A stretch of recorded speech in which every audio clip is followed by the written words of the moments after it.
these videos will catch on, and I'm not sure if I should be doing them while I'm driving, but the road has my attention, but I can talk while I drive, and I can do a video. So I was like, well, let's see what videos I can do while I'm driving. So I want to tell you a story, okay? It's kind of the story of, and it's not about me, and it's interesting, it's about who I am, because we tell ourselves these stories all the time to reconfirm who we are, okay? So who I am I today? What is my story today? What is, why, how, all of those questions. My brain sort of asks these all the time.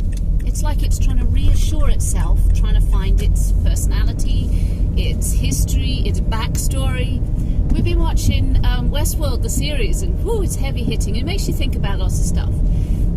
And backstories. And the backstory is something that I've been looking at for a long time now, because I don't know, it must have been a new age teacher or one of those guru books on hippie stuff, or, you know, I've read a lot of those. I've been hippie most of my, not quite, I missed the 60s, I wasn't born in the 60s, but I've been on the edge of the hippie lifestyle for decades, and yeah, it's, if I'm feeling comfortable, that's my community.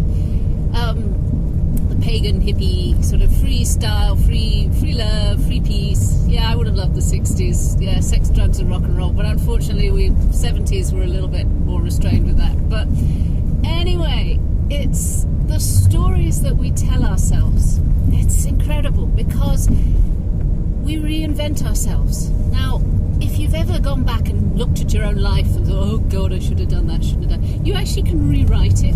There was self-hypnotic things that you can program yourself to rewrite your stories. Now, they've done hypnosis and they've brought up past life memories, they've brought out present life memories that were hidden and buried under trauma.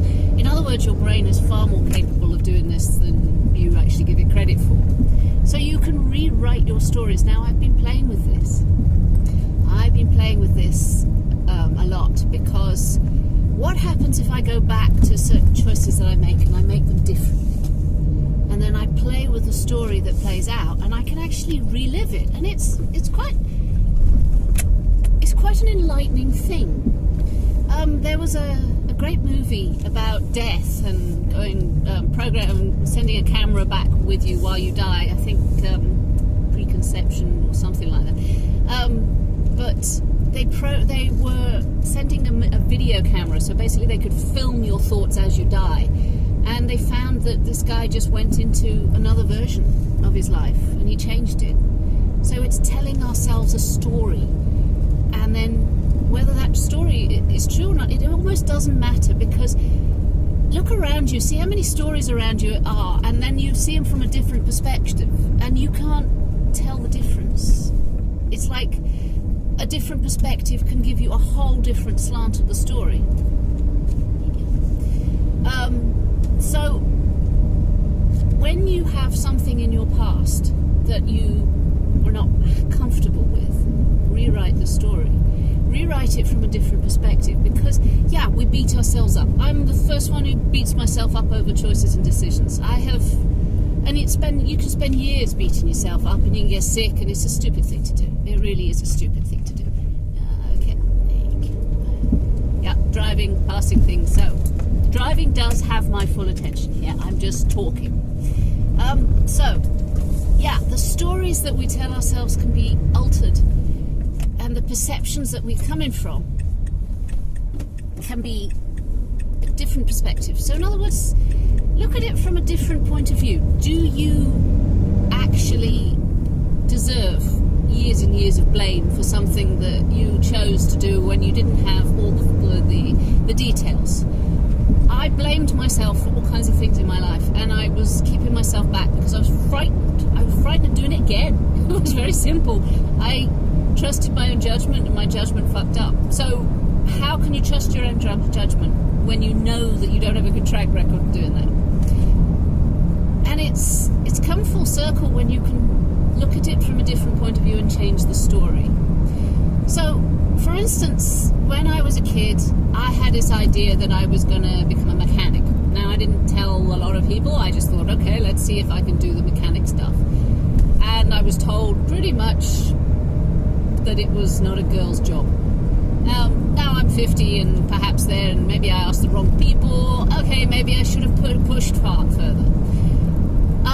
Recently, I mean, I've had to do mechanical stuff and I've had to sort of deal with mechanics, and I'm thinking, well, could have that been my path? And so I thought, well, let's see if I could rewrite the story. And wow, I came up with a whole line of new things that need to be invented for cars, for mechanical things,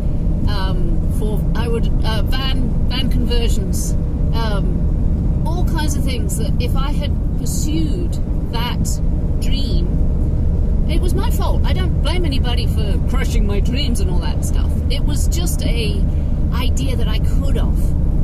And I came up with so many different storylines that it was awesome. So the potential was there, but I chose a different path. And I look at that dream now and I'm not wistful about it because I almost lived it.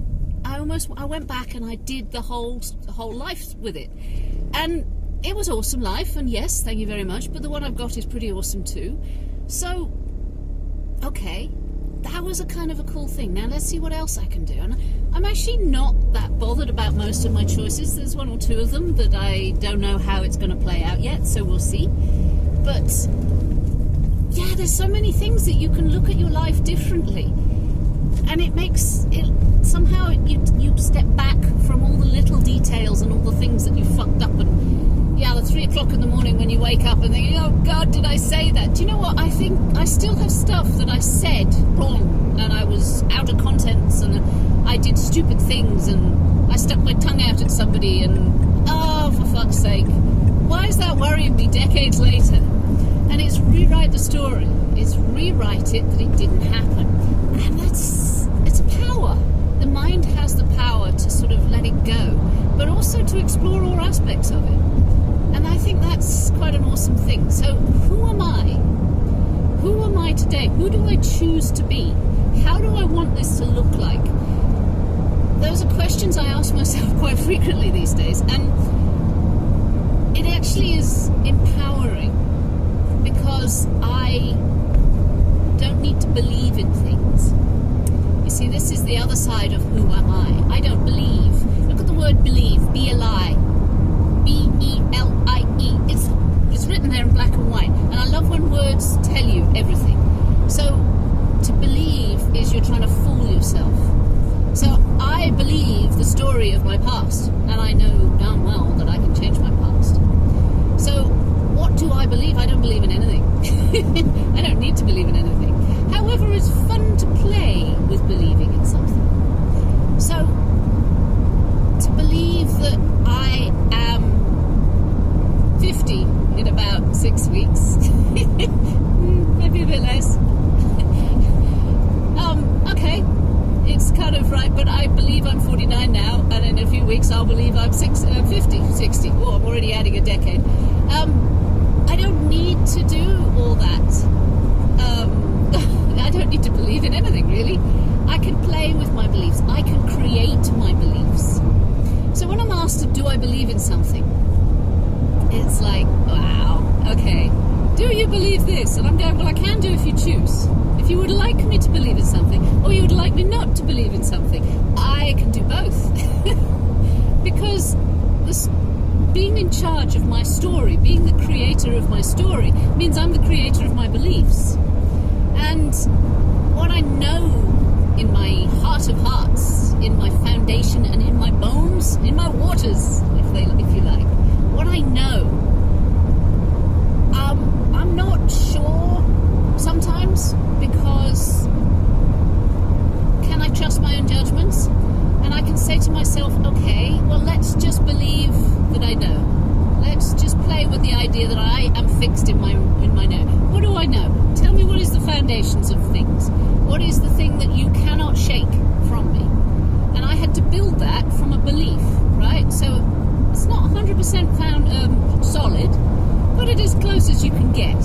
Because this world, when you start analysing it, and you've already gathered I analyse everything. Oh, flip. Overthinking everything is ridiculously my talent. So when I want to believe something, I have to sort of change my story. I have to act as if my story is different. So I rerun the whole story and then put in the belief. So it's like putting in a program. You're programming your mind to believe in something.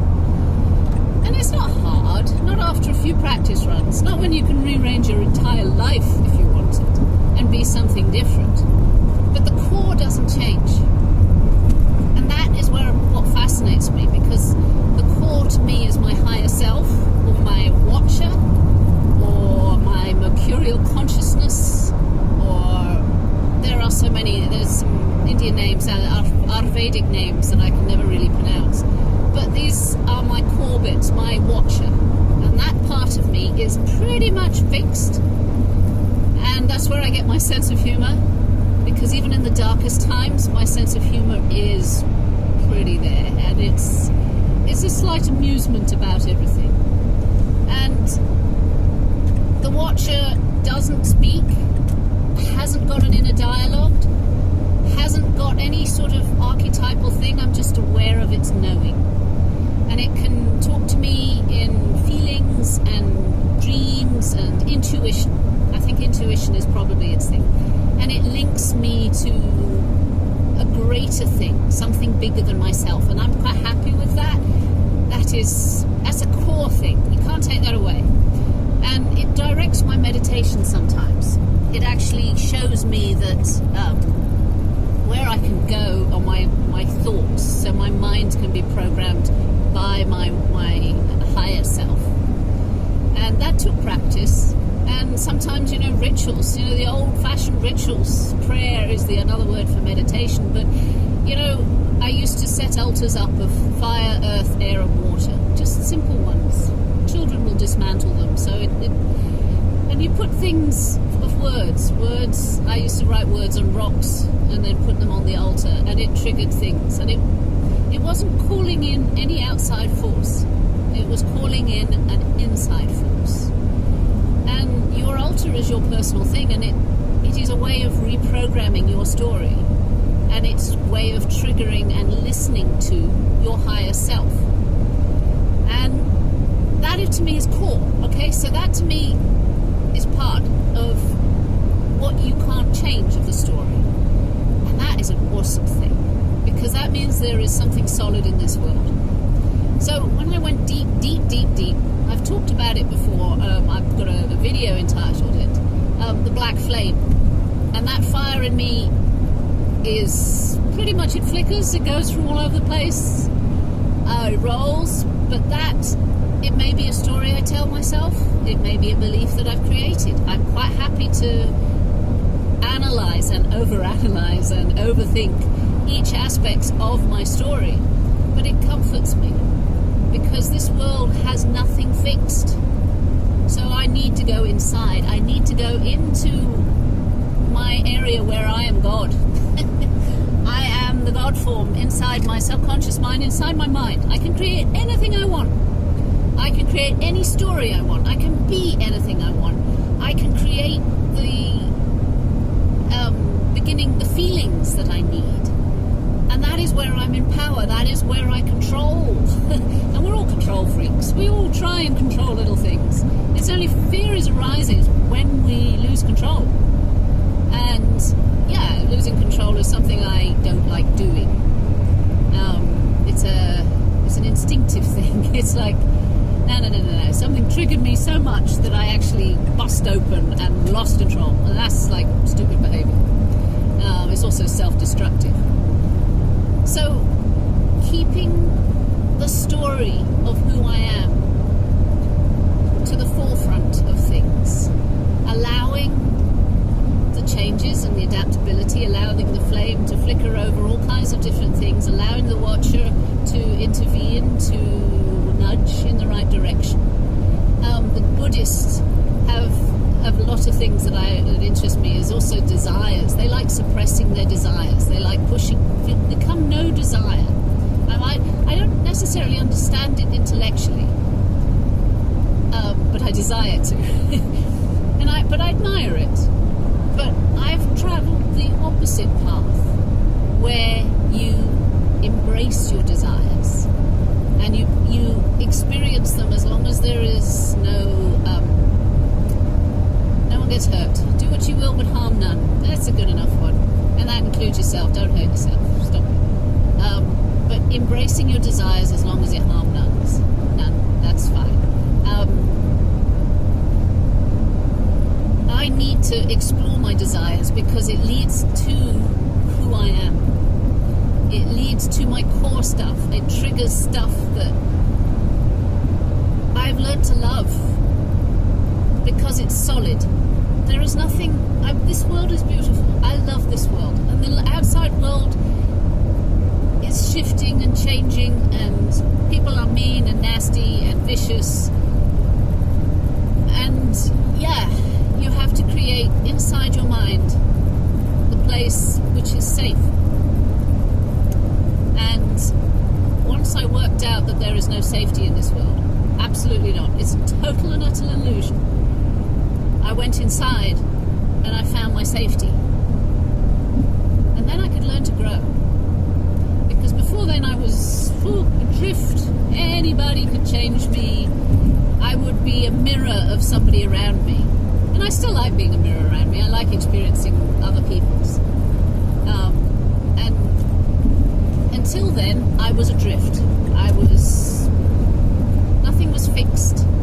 And I was bouncing off any idea that I could find. So New Age philosophy, Satanism, Luciferianism, occult magic, anything that felt good, anything that gave me power. And it was a good thing to go through. I don't object to. I don't regret it. There's nothing I did that was really, really bad, in my opinion, in my story.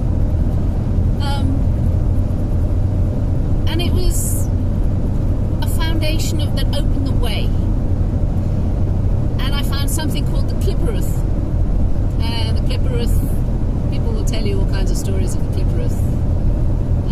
Because it adapts and changes. It is the shell. It means the shell of the tree of life. So it's the reflection of the tree of life. And you work your way up through the spheres and you find all your demons. Metaphorically speaking, because you know I don't believe in anything outside myself. I'm not into gods. But metaphorically speaking, I had a lot of demons, and Clipperoth invites you. It does a lot of things. People have got loads of myth and moral, like, oh, you lose your soul. My soul is still intact, thank you very much, so nah, that's okay. I didn't sell anything. You can't sell your soul. You can't sell what you are. My watcher is my soul. So, nah, sorry. I disagree with a lot of the things. So I went through the Clipperoth and I faced all my demons. Well, sometimes I create new ones that need to be faced, but it's still, I faced, it was a story, and you work your way through each of those stories, and you summon into your conscious mind the aspect of that demon, and you go on, bring it on, show me yourself, come on, take me on, come and have a go if you think you're hard enough. Every little bit of my fear of rejection, fear of abandonment, fear of confrontation, fear of, fear of embarrassment. I was holding a lot of fears. I was normal. There you go. I was a normal woman. And I was frightened of so many things. And yeah, you don't, until you acknowledge it. Yeah. So the Clipperoth I worked through each of the spheres, and and also the passageways between the spheres. You have to keep moving. And I went round and round, and yeah, it was one of the most awesome experiences. And it scared the shit out of me because, yeah, think of having full-on conscious dreams, visualizations, whatever you want to call them, of bugs and spiders running all over you. you know, that was a fear of mine, and now I work in the garden and I'm brushing off roly-polies and bugs and thinking, nah, it's fine.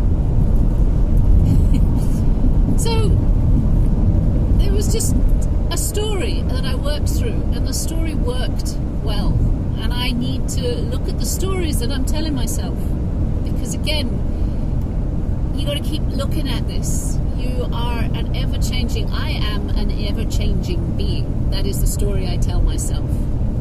And I am adapting and changing to the situations around me. And I need to change my story occasionally to become whole.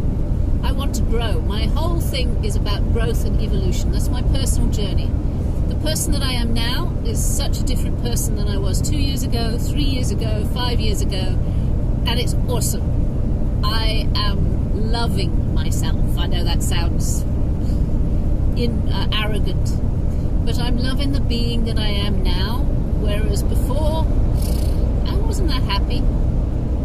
I was uncomfortable, and now I'm coming more and more comfortable in my own skin, which is an awesome thing, because being in a human body is one of the most unnatural things I've ever had. Absolutely 100%, and that's from my core being. My core being is like, what the fuck is this thing that you are? I feel cramped in it. I feel like I'm banging my head against the wall from the inside trying to get out. And it's not fun being in a human body. If you've ever been pregnant, oh my goodness. I was looking at pregnant women all around me, and they were like earth mothers, totally chilled out and content. And there was me feeling like I'd got the alien parasite growing in me, and it was going to burst out my stomach. I'm not a natural human. I'm really sorry. I'm not a natural mother. I love my babies. My babies were lovely. But being pregnant was like an alien parasite. Oh dear. It's okay though. The stories that I tell myself are okay. It's not a bad thing. I can do it. I go into overwhelm with the world. You've seen it, and you've seen how I cope. And I've got to just adjust the story. I have to be stronger.